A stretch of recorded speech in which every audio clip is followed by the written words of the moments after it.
కాసేపు ఓర్చుకో బావా, శివాజీ అరెస్ట్ అయ్యాడుగా. బాబు డాక్టర్, నువ్వు కాళ్ళు ఇచ్చేస్తున్నావా నిలబడాలంటే బొంకిలు ఇచ్చేయమన్నారు మీ బావగారు. భూమిక పోతా, నువ్వు మనుషులు డాక్టర్వా పశువులు డాక్టర్వా?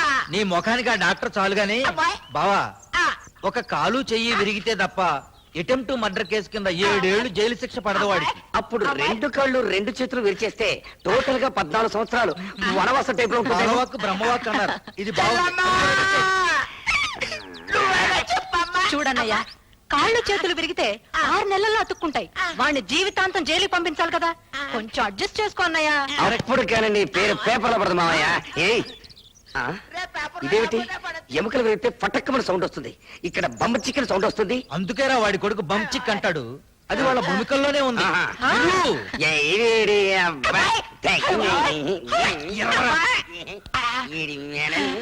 అక్కడ బంచిక్ బొమ్మ అవుతుంది, ఇక్కడ తీరిక కూర్చున్నారండి. ఇక్కడ మీ నాన్న ఎముకలు బంచి కనిపిస్తున్నారా బావా? రాజలక్ష్మి భీముని కలెక్టర్ ఆఫీస్ కి తీసుకెళ్ళిందట. కలెక్టర్ ఏమన్నా చుట్టమేంటరా దాని మాట వినటానికి? అయ్యో, దాని పెద్ద కొడుకే కదా నాన్న కలెక్టర్. నన్ను ఆ కేసు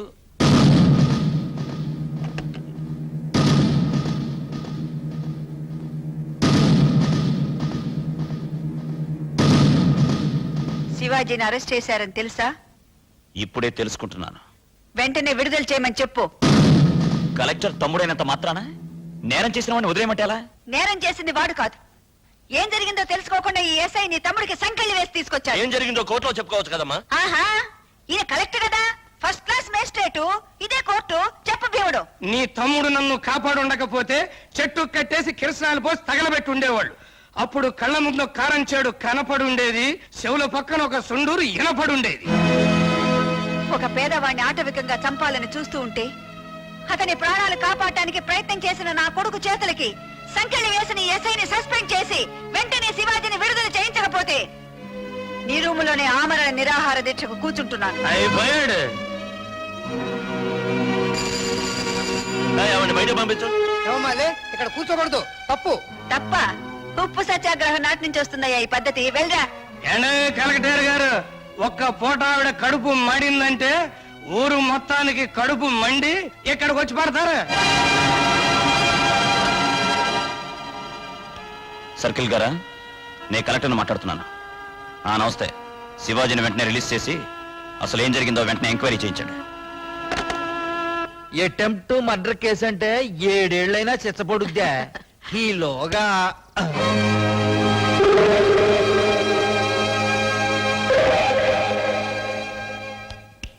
నోరు మూసుకో, గుండెకి సచ్చావనుకుంటారు. మొగుడు సచ్చాడన్న బెంగతో నువ్వు సచ్చావనుకుంటారు. ముయ్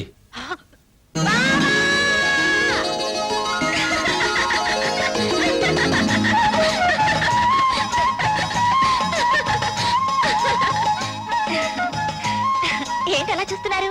మీరు అరదండాలు వేయిస్తే నేను దండేశానంటానా? మీరు తెగించి తప్పుడు కేసు పెట్టగాలండి, నేను బరి తెగించి దండేస్తే తప్ప? ఇంకా ఎందుకయ్యా అలా గుట్లప్పగించి చూస్తావు? లోపలి పడా. ఆగండి ఆగండి, ఈ ఒక్క సీన్ కూడా చూసేళ్ళండి. అమ్మో, కరెంటు పాస్ అయితే ఇప్పుడు పోలీసులు ఎంక్వైరీకి వస్తారు. నీ కొడుకే తగలబెట్టాడని వాళ్ళతో నువ్వు చెప్పాలి. నేను చెప్పలేను దొరా. 20 ఏళ్లుగా నీకు అన్నం పెడుతున్నా. ఎంత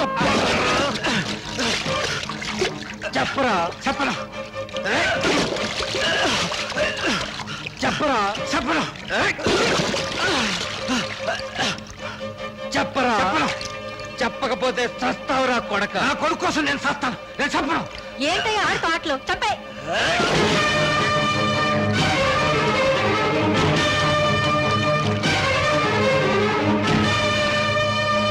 చేపల చెరులో పడేరా.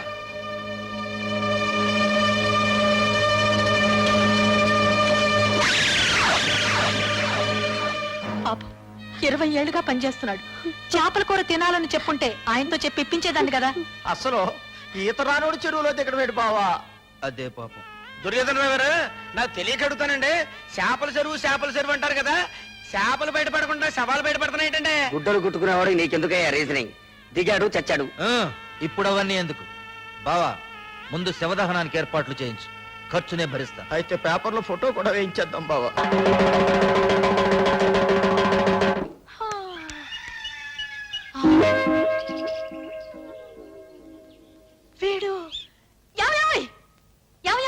ఆ, లేలే అబ్బా ఏంటే నువ్వు గాని ఆ భీముడిని పనిలో పెట్టావా ఇవన్నీ నేనెందుకు పనిలో పెట్టానే? అక్కడ పని చేస్తున్నాడు రండి రే భీముడు, ఆ గేదెలు కుడి తట్టేశానండి. నిన్నెవడు పెట్టాడు రా పనిలో? రూల్స్ అండి. రూల్సా? 6వ క్లాసుకి అన్ని రూల్స్ తెలుసారా నీకు? తెలుసు. ఇప్పుడు ఒక ఎమ్మెల్యే చచ్చిపోయాడు అనుకోండి, ఆయన కొడుకు ఎమ్మెల్యే పొట్టిస్తారండి. ఎందుకు? డబ్బులు సంపాదించుకోవడానికి.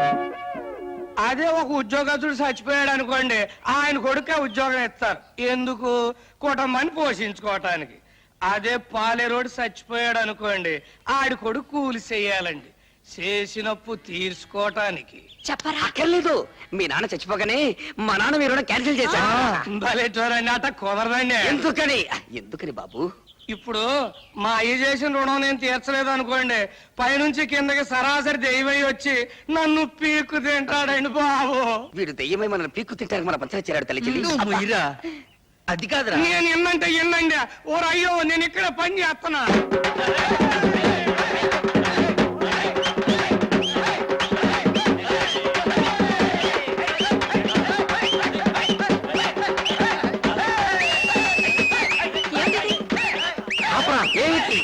ఏమిటి డప్పు? అయ్య బాబు ఏమిటి డప్పు అని ఇప్పుడు అడుగుతున్నావు? డప్పు కొట్టడం మొదలెట్టినప్పుడే నేను అడిగా, చెప్పలేదు. ఏమిటమ్మా ఆలస్యం? ముహూర్తం దాటిపోతుంది, త్వరగా కానివ్వండి. ఏంటి ఏంటిది అయ్యో అబ్బా అబ్బా ఐ, అబ్బా ఏమిటి ఏమిటి ఇదంతా ఏమిటిది? కానీ అయ్యో ఏంటండి హారతి గై కొనుమా. నాన్న, ఏమిటి తతంగమంట? ఒరే భీముడు, నీకేమన్నా తెలుసంట్రా? తెలుసండి. ఆ? మా గూడెంలో పోలేరమ్మ జాతరలు చేస్తాం కదండి, చేస్తారు. అప్పుడు దొన్నపోతుని వేస్తాం కదండి, చేస్తారు. ఇట్టాగే పూజలు చేస్తామండి. అబ్బా కరెక్ట్ గా చెప్పావు భీముడు. మీ అబ్బాయి తగలబెట్టిన ధాన్యం ఖరీదు 15 లక్షల రూపాయలు. అది ఇచ్చినా సరే, 5,000 ధాన్యం బస్తాలని మిల్లులోంచి తోలించినా సరే, 24 గంటల్లో ఇప్పుడు జరిగిన పూజకు అప్పుడు బలి జరుగుతుంది. డబ్బు కట్టకపోతే రేపు నువ్వు సూర్యుడిని చూడవు, సూర్యుడు నీ శవాన్ని చూస్తాడు. పదండ్రా.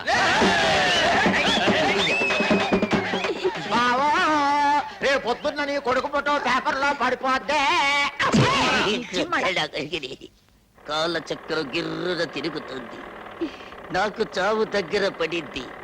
రేపు సూర్యోదయం అవ్వగానే అయ్యో చక్రం కూడా ఆగిపోయింది. అంత బెంబేలు పడిపోతావేంటి? శివాజీ గారు నేనేం చేయలే. చూడు జాకెట్ల జాకి, ఆ శివాజీ గాడు నన్ను చొప్పుట పెట్టరా, నాకు నీరు చచ్చుట పెట్టరా?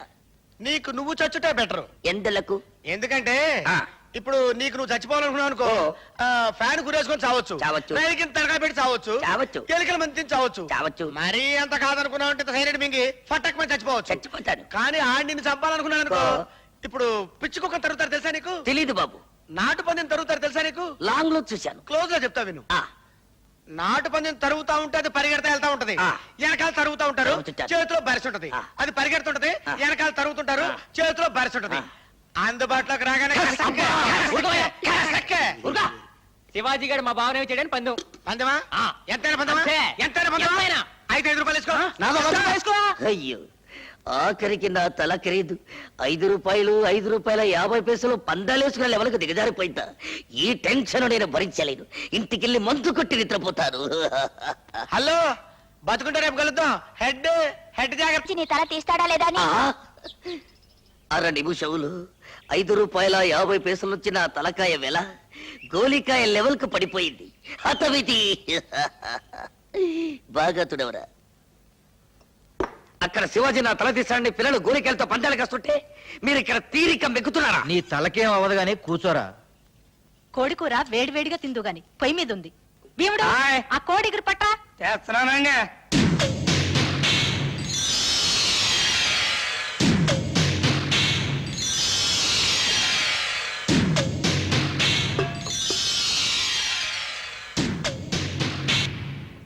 ఏంటా చూపు? ఆ కూర వడ్డించు. వడ్డిస్తున్నానండి. ఆగు. ఆ కూర నువ్వు తినరా. అయ్య బాబు, ఆ సాల్ కూర నేను తినడం ఏంటండి? ఆసాముల్ని చంపటానికి వండిన కూర రాది.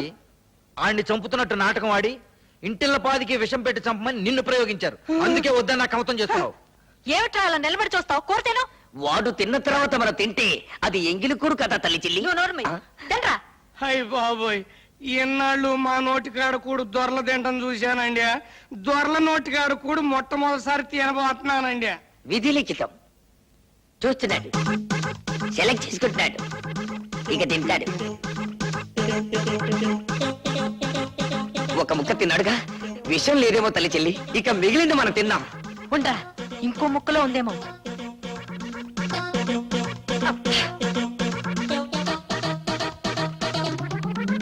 నాన్న, వాడు కోడి మెడలు వాటి తొడలు కసకసా నమిలేస్తున్నాడు. ఇక ఆపమను. తిననీరా, ఆ. ఇంకో ముక్క తిన్నని.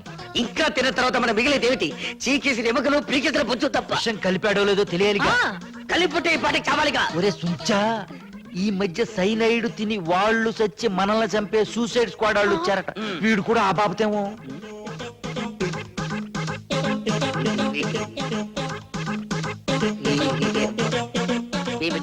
మొత్తం తినేశావమ్మా. పాపం ఈ చిన్ని ముక్క ఏం పాపం చేసిందని దీన్ని మాత్రం వదిలేశావు. లాగించు, పీకి ఒక పీక్. తీర్చాడు. లాలా చిరగబోతే కరివేపాకు లీఫ్ కూడా లేకుండా క్లీన్ గా నాకేశాడు. అపరా నీ కాగ్గోల, రేపు మళ్ళీ కోడిని కోసుకుందాం. తినటానికి ఈయన ఎక్కడ బతుకుంటాడండి రేప? ఆ శివాజీ బాబు తలకాయ కోసి సంచులో వేసుకెళ్ళిపోతానని చెప్పాడు కదా. కేసు పెడదామా? చిచ్చి, నీ పరువేం కావాలి? ఇలాంటి విషయాలు జరిగేటప్పుడు పరిపాలించే వాళ్ళు ప్రజల్ని డైవర్ట్ చేయాలయ్యా. మీ ఊళ్ళో హిందూ ముస్లిం తగదా పెడదాం. మా ఊళ్ళో ముస్లింలే లేరే. పోనీ పాత ముఖ్యమంత్రి వేలు తనే కోసుకున్నాడా, ఆ కుర్రాడే కోసాడా అని ప్రజల మధ్య ఇప్పుడు చర్చ పెడితే? వాళ్ళు మా వాణ్ణి చంపేస్తారు మహాప్రభో అంటే ఈ సలహాలేమిటండి? అయితే ఒకే ఒక్క ఐడియా ఉంది. దాంతో టాకు మారిపోద్ది. రాజ్యలక్ష్మి కుటుంబంతో సహా ఊరిడి చెల్లిపోద్ది. కాకపోతే చెల్లెలే అని ఆలోచిస్తున్నాను. ప్రాణం పోయే కాడ చెల్లెలు అనుకుంటేలా? అంతేనా? ఉమ్.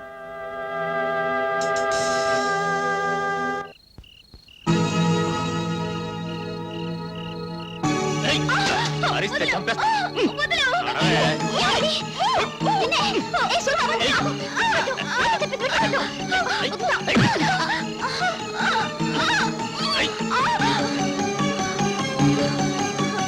తప్పులు చేస్తున్నారని నోళ్లు పారేసుకుంటున్నా ఆ రాజ్యలక్ష్మి ఆవిడ కొడుకు నోరు మూసుకునే రోజు వచ్చింది. వంకర మాటలు ఎందుకు? తిన్నగా చెప్పు. తిన్నగా తలుపులు తీసుకుని లోపలికి వెళితే నీ కూతురు మా అన్నయ్య కొడుకు సూరితో కొలుకుతూ కనిపిస్తుంది. నా పెళ్ళాం నిజం చెబితే చెయ్యి చేసుకుంటావా? ఆ చెయ్యి విరిచేస్తే ఏం చేస్తావే? నీ తలకాయ తీసుకుపోతా. ఫు! నీ చెల్లెలు లోపల కులుకుతోందో లేదో తేల్చుకోరా.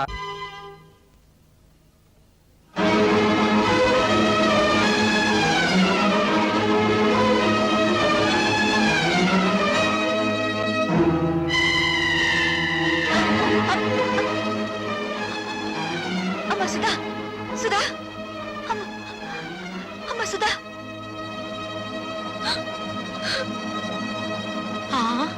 కళ్ళు తిరిగి పడిపోయిందంటే బహుశా నెల తప్పిందేమో. అమ్మని మొగుడొదిలేశాడు, కూతురు చెడిపోయింది. ఆపండి. ఆ సూరిబాబు సుధమ్మని పొద్దుకూకి నాకు ఎత్తుకుపోతా ఉంటే మా ఎర్రబుజ్జి చూసింది. చెప్పే. అవునండి, చీకటి గొంతులో ఆ బాబు ఎత్తుకుపోతుంటే నేను కళ్ళారా చూశాను. పోవే, వాళ్ళిద్దరు ఆ గదిలోకి వెళ్ళడం నా కళ్ళారా చూశాను. అబద్ధం. గుడిసెలో ఉంటున్న దాని మాట గౌరవించి నేను అబద్ధం చెప్తున్నాను అనుకుంటున్నారా? మేడల్లో ఉండే వాళ్ళ గుడిసేడు పుత్రుడు అనకూడదేంటి? ఏయ్! ఏం కూసావురా? ఇప్పటిదాకా మీరు కూసిన కారు కూతల కంటే తప్పుడు కూతలేం కుయ్యలేదు వాడు. రే సూరిగా, 24 గంటల లోపల డబ్బు కట్టకపోతే బుల్లబ్బాయి బలైపోతాడనుకున్నాను. ఇవాళ నువ్వు చస్తావనుకోలేదు. వాడి మీద చెయ్యి పడితే శవాలు లేస్తాయి. చేసిన తప్పు ఒప్పుకోకపోతే మీ శవాలు కూడా మిగలవు, బూడిదే మిగులుతుంది. ఏంట్రా ఈ కూసింది? నిన్ను మర్యాదగా అందరూ డిస్పర్స్ అవ్వండి. మీరు కాల్చి చంపిన నిందపడిన నా చెల్లెల జీవితం తేలందే. ఇక్కడి నుంచి కదిలే పని లేదు. అంతే. కలెక్టర్ గారు ఫస్ట్ క్లాస్ మేజిస్ట్రేట్ తో సమానం. రేపు ఆయన సమక్షంలో విచారణ జరుగుతుంది.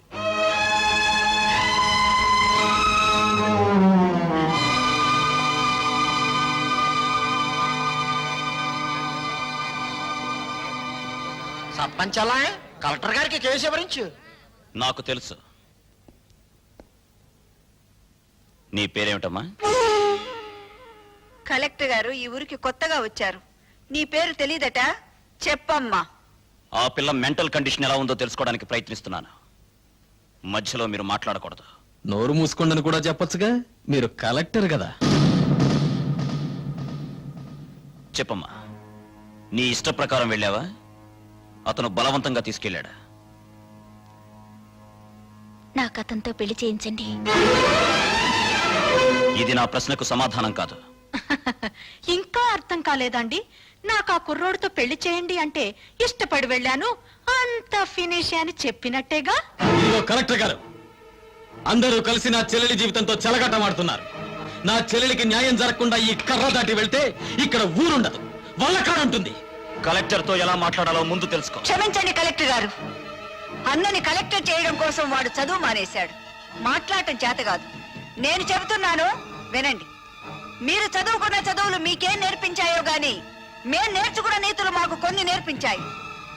ఆస్తి పోతే కూలి చేసుకుని బతుకుతాం, ఆత్మాభిమానం పోతే పోతే ఇక్కడ జరిగేది ఆత్మహత్యలు కాదు, హత్యలు. భయపెడుతున్నావా? బుజ్జగించే వయసు కాదు కదా. ఆ అమ్మాయి పెళ్లి చేయమని అడుగుతోంది కదా. వాడు ఎత్తుకుపోయాడని చెప్తున్నాం కదా. సాక్ష్యం? నేను నా కళ్ళ ముందే సూరిబాబు సుధమ్మను ఎత్తుకుపోయాడు. నిన్నడగలేదు. చూసిన వాళ్ళు సాక్షి వద్దని సోహన్ అడుగుతారండి బాబు. ఏమ్మా, నువ్వే అతనితో కలిసి రూమ్ లోకి వెళ్ళావా, లేక అతను నిన్ను ఎత్తుకుపోయాడా? మా ఇద్దరికి పెళ్లి చేసండి.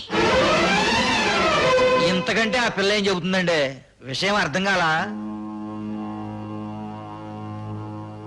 అయినింటి ఆడపిల్లని ఇంతకంటే ప్రశ్నించడం మంచిది కాదు. కాబట్టి ఈ ఇద్దరి పెళ్లికి ఏర్పాటు చేయమని తీర్పు చెప్తున్నాను.